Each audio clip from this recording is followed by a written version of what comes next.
So in my last video I posted, we talked all about the 4 different types of fishing line that you can use in bass fishing. Today, we're going to strictly talk monofilament. Stay tuned. We'll be right back.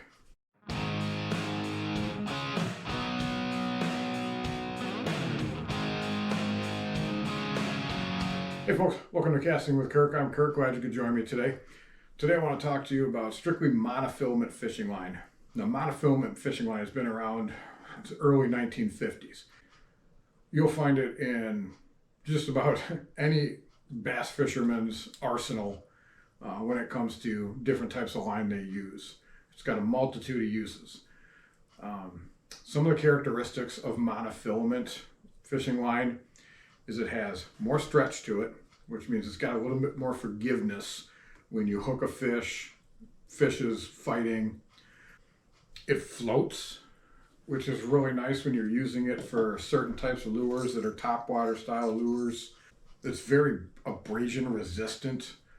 You can drag this stuff over rocks, use it around wood, around docks. It's very supple compared to a lot of other fishing lines. It's really easy to manage whether you're using it on a bait caster or you're using it on a spinning reel. It goes on both really nice and it comes off of both really well. You get really good casting distance with it. It comes in a multitude of colors. This is clear. I use this probably 95% of the time on my rods and reels when I'm using monofilament, is use that clear color. It does also come in a green, which is nice if you're fishing around, say, very weedy waters. It kind of blends into the weeds. And then it's got an ice blue color. There's many others that I've seen it come in orange. I've seen it come in gold colors. Yeah, they got some really interesting colors out there for this stuff. This ice blue, I predominantly use this when I'm pan fishing. It's a little easier to see when you're using a thinner diameter. Really, when that light, when the sunshine is shining, it really kind of reflects that light and you can see it better above the water. Monofilament line also comes in a multitude of different pound tests. And I talked about in the previous video, pound test is where they take this fishing line and they attach a weight to it and they pull and pull and pull and pull, and it measures the poundage to when the line will break. Like this is 8-pound test line. So in reality, in theory, any fish that weighs 8 pounds or less, you should be able to pull in with this fishing line with your rod and reels set up correctly. Some monofilament line will go way beyond that 8 pounds breakage point. Some, maybe not so much, they might reach 6 or 7. Again, though, if you've got your rod and reel set up correctly, that poundage is pretty accurate as to when it's going to break. Cost of monofilament fishing line is very inexpensive.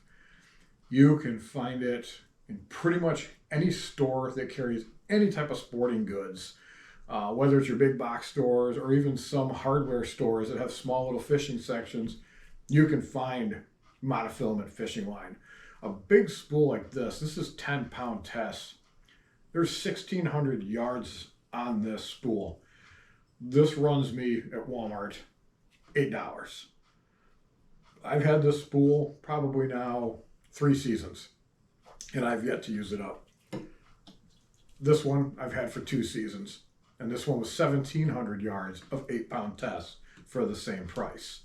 You can also get them, of course, in smaller ones. They come in anywhere like around 100 yards to 200. Some companies offer 300 yards, and some of those are only like $5-6, but they're good quality fishing line that you're getting for that price. So monofilament, if you don't want to break the bank, you can cover a lot of techniques with just monofilament. And some of those techniques where it really excels are crankbaits.